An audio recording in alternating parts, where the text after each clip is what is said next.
करेंगे भारत व मानवता बचाओ संघ के अध्यक्ष श्रीमान त्रिवेणी प्रसाद त्रिपाठी जी से। त्रिवेणी प्रसाद त्रिपाठी जी, आप रिटायर्ड हैं। रिटायरमेंट के बाद आपकी कार्यशैली क्या है, जीवन शैली क्या है, उसके बारे में हमारे दर्शकों को बताएं। श्रीमान जी, मैं एक गवर्नमेंट ऑफिसर रिटायर्ड हूँ और 30 जून 2012 को हमने रिटायरमेंट लिया। लेकिन एक हमारा संपर्क जो है, एक महत्वपूर्ण व्यक्ति, महान व्यक्ति श्री चंद्र प्रकाश मिश्रा, दिन रात के संपादक, उनकी प्रेरणा स्रोत हमने समाज में सेवा करने का एक संकल्प लिया। मैं देश के लिए, राष्ट्र के लिए समर्पित और समाज सेवा हमारा मुख्य लक्ष्य है। राजनीति हमारा कोई लक्ष्य नहीं। समाज सेवा आज देखेंगे कितना जघन्य अपराध हो रहा है। आज परिवार क्या, माता पिता बच्चे सब लोग ऐसे हो रहे हैं कि उनको कोई दिशा निर्देशन नहीं मिल रहा कि किस तरह से उनको आगे जाना बढ़ना है।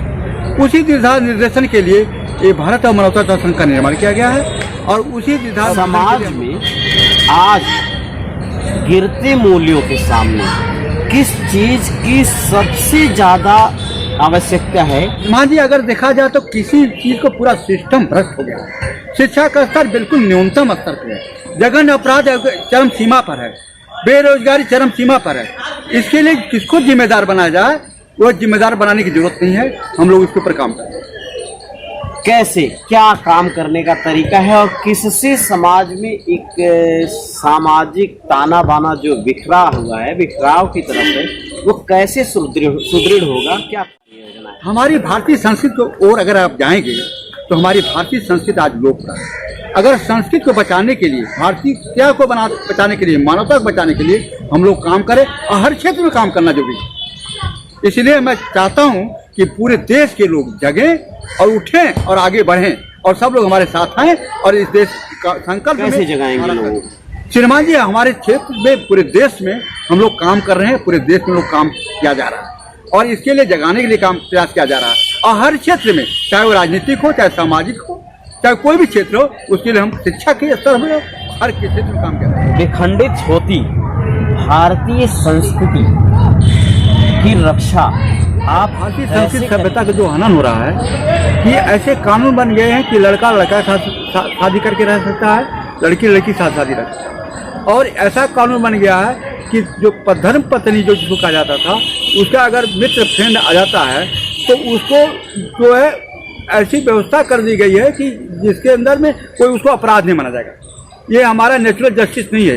ये सामाजिक स्तर हमारा गिरते जा रहा है, जिससे अपराध, जघन्य अपराध। ऐसे संवेदनशील मामलों पे जब माननीय न्यायालय द्वारा व्यवस्था दी जाती है या नए कानून अपने रूप बनाते हैं, नए कानून व्यवस्थित होते हैं, तो क्या उन न्यायमूर्ति जो न्यायालय में एक कानून, एक गाइडलाइन खींचते हैं कि व्यवस्था को किस तरीके से रखा जाए, उनको मालूम है। लेकिन आज हमारी राजनीतिक दबाव, बाहरी ताकतों का दबाव के कारण से जो कानून बनाए गए, वो आज हमारे समाज में जघन्य अपराध को जिसको माना जाता था कि आज राजनीतिक स्वार्थी लोग जो इस तरफ जिसमें को ध्यान देना चाहिए, वो हमारी भारतीय संस्कृति की तरफ नहीं ध्यान दे रहे हैं और अपने स्वार्थ के लिए नए एक शब्द का जिक्र किया, जघन्य। जघन्य के रूप में अगर आप देखा जाए तो निर्भया कांड देखिए आप, हैदराबाद का कांड देखिए आप, उन्नाव का कांड देखिए आप, और तमाम ऐसे कांड हैं जो कि समाज के को दिखाया नहीं गया। और ये राजनीतिक लोग जो हैं, जिसका जो है नित्यानंद देखिए यहाँ से भाग गया, नित्यानंद के देखिए उनको दंड नहीं मिला। तो ऐसे लोग जो जघन्य अपराध के लिए जिम्मेदार हैं, समाज, राजनीतिक लोगों को सबको आगे आना पड़ेगा और आ करके इस काम को आगे। न्याय भय का शिशु, देखिए न्याय भय का शिशु तो जरूर है, लेकिन एक बात और भी है कि हमारी सामाजिक, उनको बताना चाहिए कि समाज में कैसे होना चाहिए। आज सामाजिक परंपरा खत्म कर दिया गया, आज इंडस्ट्रियलाइजेशन हो गया, औद्योगिकरण हो गया, जिसके कारण समाज जो विभक्त हो गया है, बट गया है और समाज में आज परिवार बट गया है।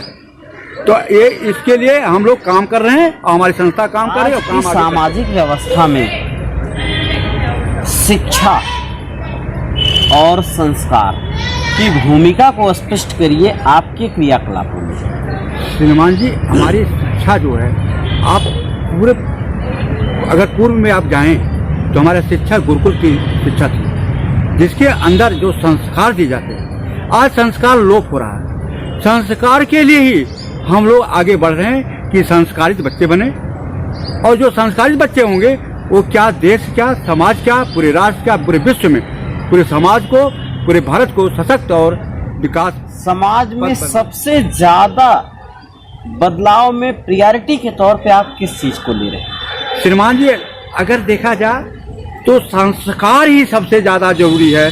जो तब बच्चा संस्कारित नहीं होगा, परिवार संस्कारित नहीं होगा, तब तक हमारा देश इसी तरह से जघन्य अपराधों के बीच में